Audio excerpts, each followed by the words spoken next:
सभी भाइयों को नमस्कार, राधे राधे। तो कैसे हैं आप सभी लोग? उम्मीद करता हूँ आप लोग अच्छे होंगे, अपना और अपनों का ख्याल रख रहे होंगे और पूरी फैमिली अच्छी होगी।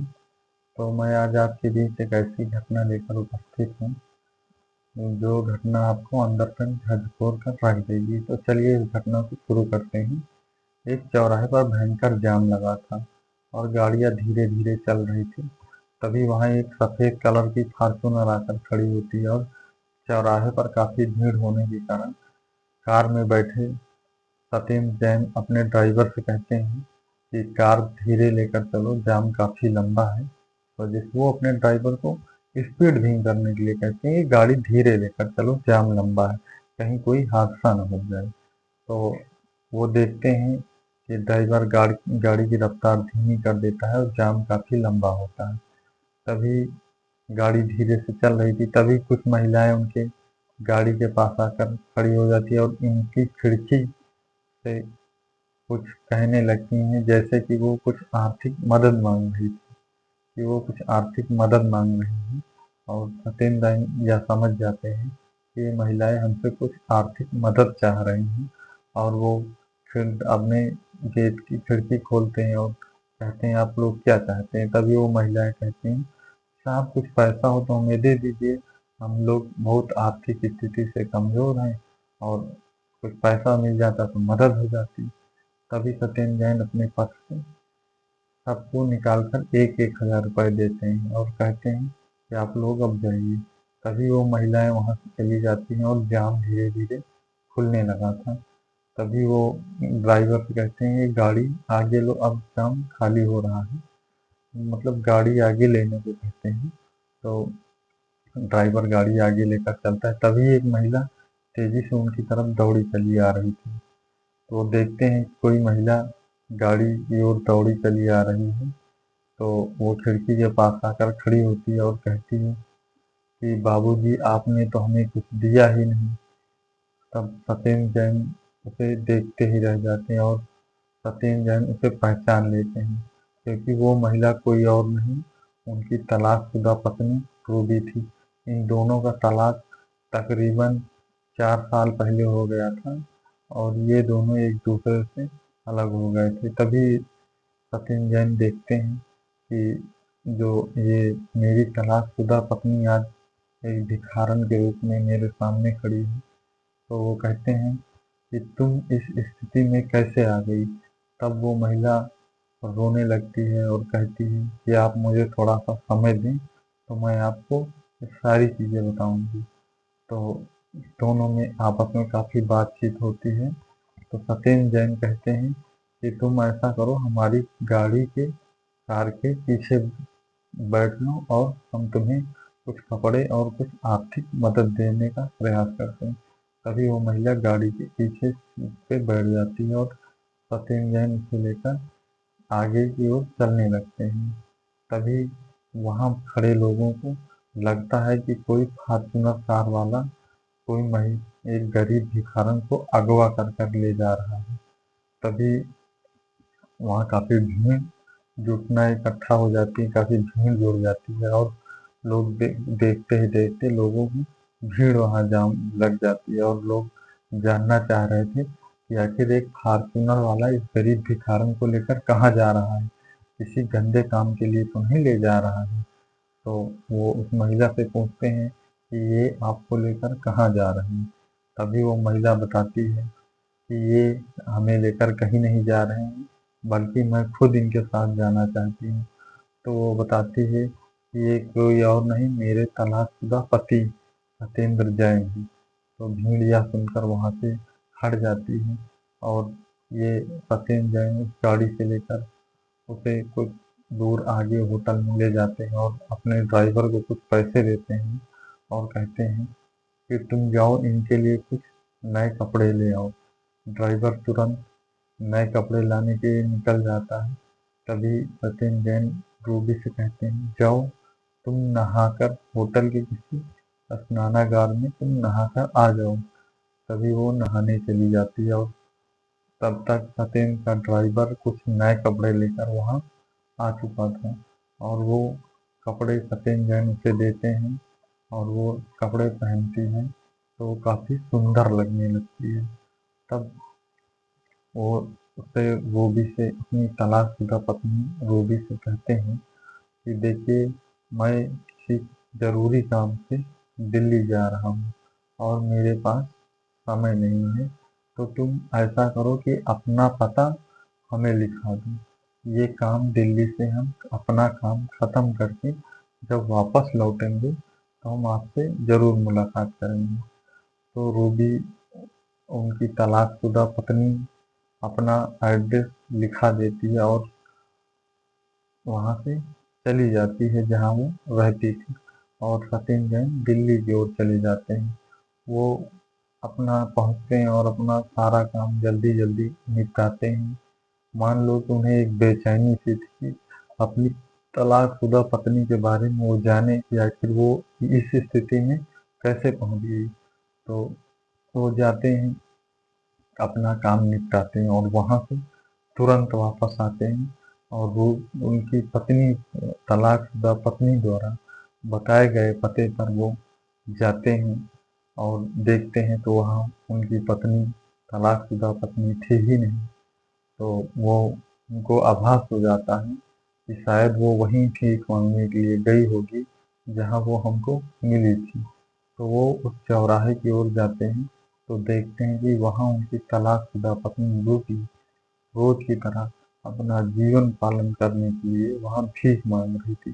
तभी वो रूबी के पास जाते हैं और उन्हें बुलाते हैं और पूछते हैं कि क्या हुआ। तब रूबी उन्हें लेकर घर आती है जहाँ वो एक किराए के छोटे से मकान में रहती थी। तो वहाँ सत्येंद्र जैन देखते हैं कि यहाँ घर तो काफ़ी पुराना है और यहाँ काफ़ी गंदगी भी है, और ये यहाँ कैसे रहती है। तभी वो देखते हैं कि एक दीवार पर उनकी और उनकी तलाकशुदा पत्नी की फ़ोटो लगी थी। तब वह फ़ोटो देखकर रूबी से पूछते हैं कि हमारे तुम्हारे रास्ते तो अलग हो गए थे कोर्ट में, हमने तो तुम्हें हर्जाने के रूप में 40 लाख रुपए दे दिए थे, आखिर उन पैसों को क्या हुआ और तुम आज एक भिखारन की जिंदगी बिता रही हो। तब वह रोने लगती है और बताती है कि दरअसल जब हमारी आपकी शादी हुई थी तब हमारे पिताजी और हमारे जीजा आपको देखने गए थे। तभी उन लोगों ने वहाँ देखा कि आप काफ़ी रईस और बिजनेसमैन आदमी हैं, तो उन्होंने आपसे हमारी शादी करवाई। लेकिन उन लोगों की नज़र आपकी प्रॉपर्टी पर थी और वो इस प्रॉपर्टी को किसी भी तरीके से आप लेना चाहते थे, आपसे कुछ पैसा लेना चाहते थे। तो उन्होंने हमें भड़काना शुरू कर दिया। धीरे धीरे में हमारे जीजा ने हमारे खिलाफ बहुत आपके खिलाफ भड़काया, ऐसा है सत्येंद्र जैन, वैसा है, वो तुम उसके खिलाफ कोर्ट केस कर दो, ऐसा है वैसा है। मैं उनके बहकावे में आ गई थी और आपसे तलाक के लिए अर्जी दे दी थी। और तो सत्येंद्र जैन कहते हैं कि हमने जो तुम्हें 40 लाख रुपए हर्जाने के रूप में दिया था वो पैसा क्या हो गया। तब वो भी बताती है कि आपसे तलाक होने के बाद हमारे जीजा और हमारे पिताजी ने हमसे कहा कि देखो तुम्हारा तलाक हो गया है, अब कोई तुमसे शादी तो करेगा नहीं, इसलिए तुम अपने लिए एक ज़मीन खरीद लो। उस ज़मीन को देखकर कोई गरीब घर का लड़का या कोई अन्य लड़का आपसे शादी कर लेगा। ये कहकर उन्होंने मेरे खाते से 40 लाख रुपए ले लिए और ज़मीन खरीदने के नाम पे हमने वो पैसे उन्हें दे भी दिए। तभी उनके भाई की, रूबी का एक भाई जो था उसकी शादी हो चुकी थी और वो, उसकी पत्नी आई तो वो इसको, रूबी को फूटी आँख देखना नहीं चाहती थी। इसीलिए इन दोनों में आपस में झगड़े होने लगे। एक दिन झगड़ा इतना ज़्यादा बढ़ा कि उन रूबी के पिता ने और उसके भाई ने रूबी को बाहर का रास्ता दिखा दिया, यानी घर से भगा दिया। तभी रूबी दौड़कर अपने जीजा के पास जाती है और कहती है कि ऐसी ऐसी बात है, उनको वहाँ से भगा दिए हैं वो लोग, अब मैं कहाँ जाऊँ। तब उसका जीजा कहता है कि जब तुम अपने पति की नहीं हुई तो तुम हमारी क्या ही होगी, और वो भी वहाँ से भगा देता है। तब वो रूबी वहाँ आकर कई दिनों तक इधर उधर भटकती रहती है, और काफी दिन भटकने के बाद उसकी मुलाकात कुछ उन गरीब महिलाओं से हो जाती है जो भीख मांगने का कार्य करती थी, जो अक्सर चौराहे पर खड़े होकर भीख मांगा करती थी। उन्हीं से उसकी बात हो जाती है और वो उन्हीं के साथ रहकर भीख मांगने का काम करने लगती है और किराए के मकान में रहकर अपना भरण पोषण करने लगती है। तब भरण पोषण करने लगती है। यह बात सुनकर सत्येंद्र जैन की आंखों में आंसू आ गए और उन्होंने कहा कि ये तो तुम्हारे साथ बहुत ही गलत हुआ। तो वो बताती है कि आपका घर बार जमीन जायदाद हमारे परिवार वाले लेना चाह रहे थे, आपसे पैसे ऐंठना चाह रहे थे, और मैं ये चीज़ समझ नहीं पाई। और वो लोगों ने जो भी पैसा आपने 40 लाख रुपए कोर्ट में हमें एलिमनी के रूप में दिया था, वो पैसा भी उन लोगों ने ले लिया है। अब मेरे पास कुछ नहीं बचा है, तो इसीलिए मैं दर दर की भीख मांगती हूँ और दर दर की ठोकरें खा रही हूँ। तब यह बात सुनकर सचिन जैन रोने लगते हैं और कहते हैं कि तुम्हारे साथ तो काफी गलत हुआ है। और रूबी भी काफी रोने लगती है। तब सत्येंद्र जैन कहते हैं कि देखो, हमारा तुम्हारा तो तलाक हो चुका है और हमने तुम्हें हर्जाने के रूप में 40 लाख रुपए भी दे दिए हैं, इसलिए हमारा और आपका रास्ता तो अब अलग हो चुका है। इसीलिए अब मैं आपको अपने साथ लेकर नहीं जा सकता। हाँ, तुम्हें मैं कुछ खर्च दे सकता हूँ कि महीने में मैं तुम्हें कुछ खर्च के रूप में कुछ राशि दे सकता हूँ, जिससे तुम अपना जीवन यापन कर लो। और यह कहकर सत्येंद्र जैन वहाँ से जाने लगते हैं। तभी रूबी कहती है, यानी उनकी तलाकशुदा पत्नी कहती है कि माँ जो थी हमारी वो कैसी है, वो तो हमें बहुत प्यार करती थी, वो कैसी है। तब सत्येंद्र जैन बताते हैं कि वो ठीक है और काफी बुढ़ी, काफी बुजुर्ग हो गई है वो, अब चल फिर नहीं पाती हैं, अक्सर तुम्हारे बारे में ही पूछती रहती है। तभी वह जिद करने लगती है, मुझे मेरी माँ से बात कराओ। तभी सत्येंद्र जैन अपना फोन निकालते हैं और उसे बात कराते हैं। तभी उन दोनों में काफी देर तक बातचीत होती है, और बातचीत के दौरान आपस में कई सारे दुख आपस में बांटे जाते हैं। वो दोनों काफी देर तक रोते हैं, फोन पर बतलाते हैं, बतियाते हैं। तब जाकर उनकी माँ सेन जैन से कहती है कि तुम बहू को लेकर घर आ जाओ, और जो होगा देखा जाएगा।